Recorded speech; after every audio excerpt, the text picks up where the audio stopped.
Hi అండి, welcome to Devi Siri vlogs and kitchen. చిన్నప్పుడు మా తమ్ముడు చేసిన అల్లరి పనులు మీతో షేర్ చేసుకుంటున్నా కదా. ఈరోజు ఇంకొక అల్లరి పనితో మీ ముందుకు వచ్చాను. ఒకరోజు మా నాన్నగారు సడన్గా డ్యూటీ నుంచి అయితే ఇంటికి వచ్చేసారు. మా నాన్నగారు వేరే చోట డ్యూటీ చేసేవారు, వారానికి ఒకసారి వచ్చేవారు. అలా డ్యూటీ నుంచి డైరెక్ట్గా ఇంటికి వచ్చేసారు యూనిఫామ్లో. అది చూసిన మా తమ్ముడు ఒకటే ఏడుపండి, నాన్న నాకు ఇలాంటి డ్రెస్ కావాలి కొను అని. అప్పుడు వాడికి వచ్చిరాని మాటలు అవి.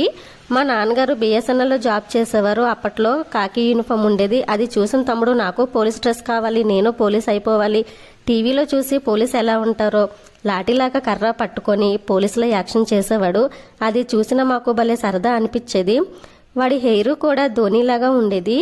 ఇంకా మా తమ్ముడి గోల భరించలేక కాకి యూనిఫామ్ కుట్టించారు నాన్న.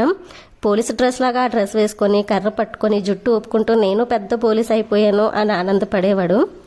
ఈ రోజు నేను మా బావకి ఇష్టమైన పెసరట్టు ఉప్మా ఆనియన్ చట్నీ చేశాను.